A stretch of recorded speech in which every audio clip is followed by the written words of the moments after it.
বিসমিল্লাহির রহমানির রহিম।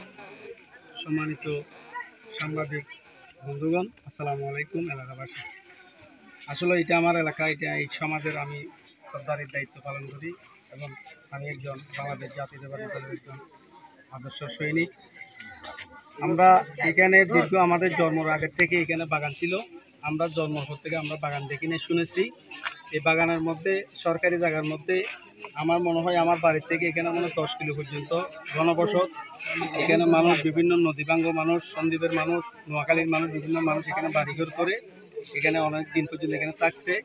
কিন্তু এখানে একটা বিশাল চক্র এদের থেকে আগে টাকা পয়সা নিত, টাকা পয়সা নিয়ে এদেরকে হয়রানি করতো, কষ্ট দিত। এখন কিন্তু এই গত 5 আগস্টের যে বৈষম্য আন্দোলনের মাধ্যমে দেশ স্বাধীন হওয়ার পর এই দেশের মানুষ একটু স্বস্তি পেয়েছেন। স্বস্তি হওয়ার পরে এখানে কিছু টুকটাক ছেলে মেয়েদেরকে থাকার জন্য তারা 2 রুম করে 1 রুম করে ঘর করে কোনো রকম টাকার ব্যবস্থা করছে।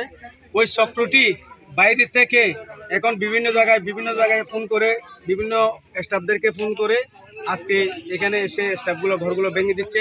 তাদের কান্নাকাটি আমি ভরপুর, এখানে কান্নাকাটি দেখে আমরা থাকতে না পারি, এসে দেখলাম আসলে ঘরগুলো ভেঙে দিচ্ছে। আমি বলতে চাই, এই এলাকার মানুষ আমরা অত্যন্ত সচেতন, আমরা খেটে খাওয়া মানুষ, আমাদের কোনো এখানে যাওয়ার কোনো রাস্তা নেই, আমরা দিনমজুর, কিন্তু আমাদেরকে থাকার পর্যন্ত ব্যবস্থাতে হচ্ছে না। আমি আজকে এই আপনার সাংবাদিকের মাধ্যমে সারা বাংলাদেশের আমি উপদেষ্টাকে পর্যন্ত বলতে চাই, এই বাংলাদেশের মানুষ যদি এইভাবে যদি ঘর ভেঙে দেওয়া হয়, কিন্তু আমি জানি সরকার ঘর বেঁধে দেয়, কিন্তু এখন বর্তমান সরকার দেখছি ঘর ভেঙে দিচ্ছে। এটার আমি তীব্র প্রতিবাদ জানাই এলাকাবাসীর পক্ষ থেকে। এবং যেহেতু এখানে বিদ্যুৎ পর্যন্ত হয়েছে, সাবেক অন্য সরকারের আমলে এখানে বিদ্যুৎ দিয়েছে, কিন্তু এখন বর্তমান তত্ত্বাবধায়ক সরকারের আমলে বিদ্যুৎ এখানে হচ্ছে না, যে রিজার্ভের মানুষ থাকতে পারবে না, এটা আমরা কোনোদিন হতে দেব না। এটা আমরা তীব্র প্রতিবাদ জানাই। আসসালামু আলাইকুম।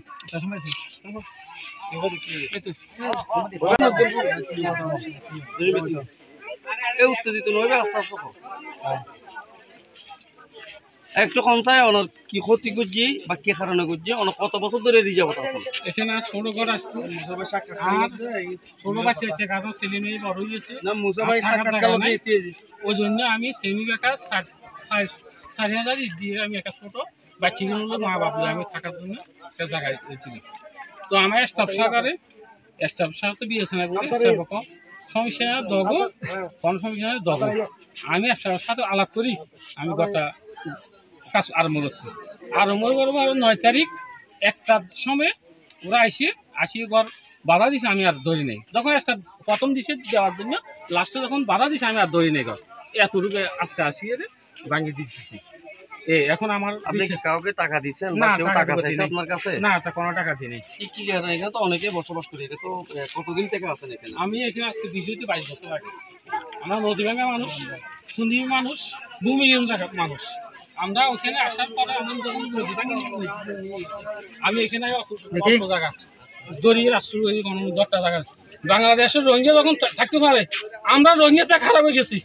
আমরা রোহিঙ্গাটাই আমাদের মা বাবা একবারে ইয়ে হতে বলেন, আমার ঘর দুয়ার যখন ভাঙিয়ে দেয়, আমাদের সরকার, বাংলাদেশ সরকার আনি আমার ফ্যাক্টরি জ্বালাই দেব, সবারই আমার মা বাবা ছেলে মেয়ে সবারই জ্বালাই দেব। তাহলে আমরা বাংলাদেশে কি জন্য আমরা বসবাস করলাম, বাংলাদেশে কি জন্য আবার জন্মগ্রহণ করলাম, এটা আমাদের বিচারক মেরে ফেলক বেড়ে হলে, এটা আমরা বাংলাদেশ সরকার খুশি হোক, আমরা কিনলে বাংলাদেশে জন্মগ্রহণ করলাম, এটা আমরা বাংলাদেশ সরকারের কাছে বিচার চাই। আসসালামু আলাইকুম প্রিয় দেশবাসী। রিজার্ভ ও বসবাসকারী নিরীহ মানুষের জীবন সংগ্রাম, কাশেম ভাই ও কাউসার ভাইয়ের গল্প আজ শোনাচ্ছি। এই বাড়ি দুটি ছিল স্বপ্নের মতো, কিন্তু আজ এখানে শুধুই ধ্বংসস্তূপ। কাশেম ভাই এবং কাউসার ভাই 2 নিরীহ ব্যক্তি, তাদের কষ্ট অর্জিত টাকায় ঘোরা 2টি বিল্ডিং কয়েক মিনিটে লেবার এসকেলেটর দিয়ে ভেঙে ফেলা হলো। ঘটনা পশ্চিম বড়বেতুয়ার। এই ঘটনা শুধু 2 জন মানুষের নয়, বরং এটি রিজার্ভ অঞ্চলে বসবাসকারী হাজারো মানুষের দুঃখের প্রতিচ্ছবি। কেন সরকারি লোকেরা কোনো নোটিশ ছাড়া এই ধরনের পদক্ষেপ নেই? কাশেম ভাই বিদেশি কঠোর পরিশ্রম করে নিজের ঘর গড়েছিলেন, আর কাউসার ভাই এখানে রিজার্ভের জায়গায় নিজের জীবনের সমস্ত সঞ্চয় ঢেলে দিয়েছিলেন। কিন্তু তাদের অপরাধ কি? শুধু রিজার্ভে বসবাস করা। বিদেশ থেকে আসলাম, নিজের টাকায় ঘর বানালাম, এখন সব শেষ, কোথায় যাব? কাউসার ভাই, আমাদের তো অন্য জায়গায় নেই, আমরা এই জায়গায় না থাকলে কোথায় থাকব? তাদের কথা। সমাজের অন্য মানুষের প্রতিক্রিয়া। এলাকার মানুষের জনের চোখের সামনে ঘটেছে এই নির্মম ঘটনা। কেউ কিছু বলতে সাহস করেনি, কারণ এর পিছনে ছিল শক্তিশালী সরকারের সিদ্ধান্ত। ভিডিও শেষ। রিজার্ভ অঞ্চলে বসবাস করা মানুষদের জন্য কি কোনো সমাধান নেই?